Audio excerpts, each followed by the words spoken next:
Okay. We are teachers from Nairobi branch. We want to give a directive to teachers in Kenya. We want to give a directive on what is supposed to be done concerning the letters that they received in January 2023.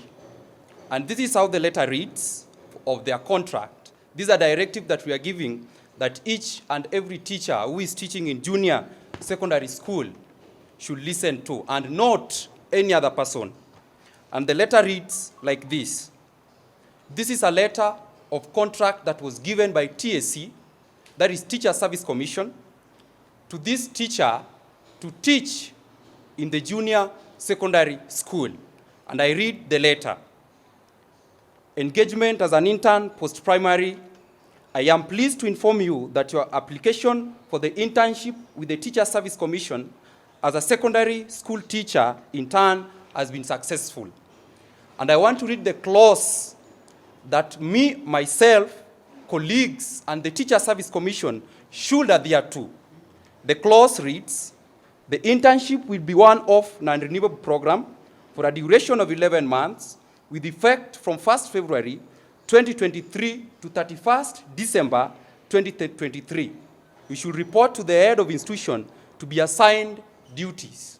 Today we have seen in the newspaper, the TSC has written that they will renew the contract of teachers who are teaching the junior secondary school without their consent. We want to condemn that with the strongest term possible, that the teachers will not renew those contracts. The teachers, and I want to send a signal. I want to give an information to each and every teacher that should the TSC not adhere to their terms that they did put in the contract, nobody will be in those classrooms come January 2024. And this is the last statement before I introduce Mwalimu to read the press release. And this press release is a copy to the Office of the President that is headed by His Excellency, PhD, William Samoei Ruto. This letter, the press, is a copy to the Office of the TSC that is headed by the Dr. Nancy Macharia.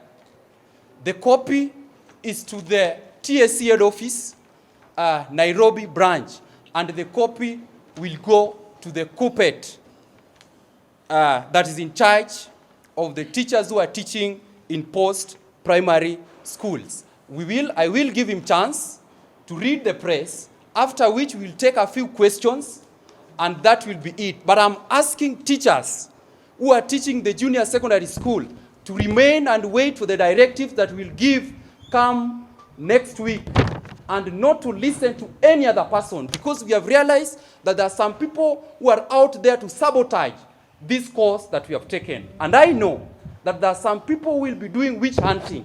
There are some people who will be following this group, but we want to warn them that we are ready to go to the bitter end of this course. Don't fear. Colleague teachers, today we are bitter, and we speak as teachers who are really disappointed, because the same TSC who employ teachers has already advertised for internship of other people from other professions, but they are paid better than other teachers. Are teachers children of a lesser God?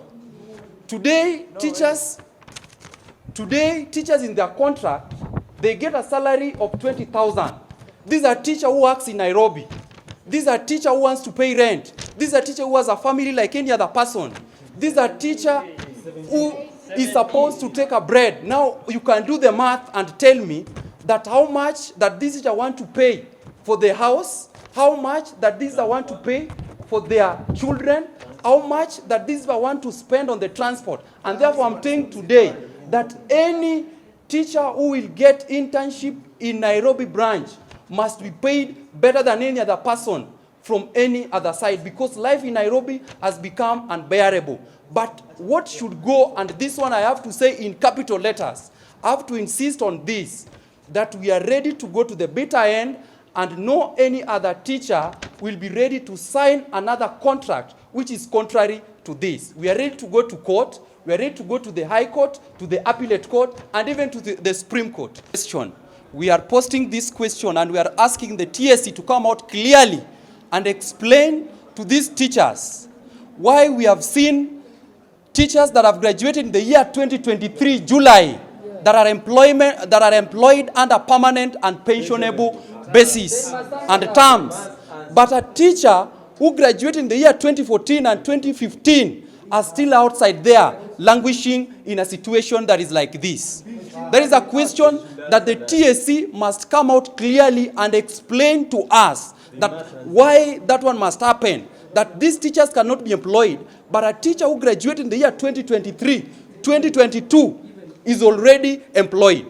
Then the question is again, who is our employer? Is it the member of parliament, like we have seen dishing out employment letters to their friends, to their relatives, to their girlfriends? Are these teachers who have served Kenyans? And Kenyans, you saw that this year, your children were outside there, and you are wondering who will be going there to take care of your children. These teachers accepted and went to teach your children. And you cannot say, actually, they are not being paid, because there is not a salary. They are getting a stipend, and this one should go out there clearly. It should go out to the public that these teachers are not being paid. These teachers are being paid a stipend that is enough. For that reason, we give the following directives from Nairobi. We are giving the following directives to each and every teacher who is teaching in junior secondary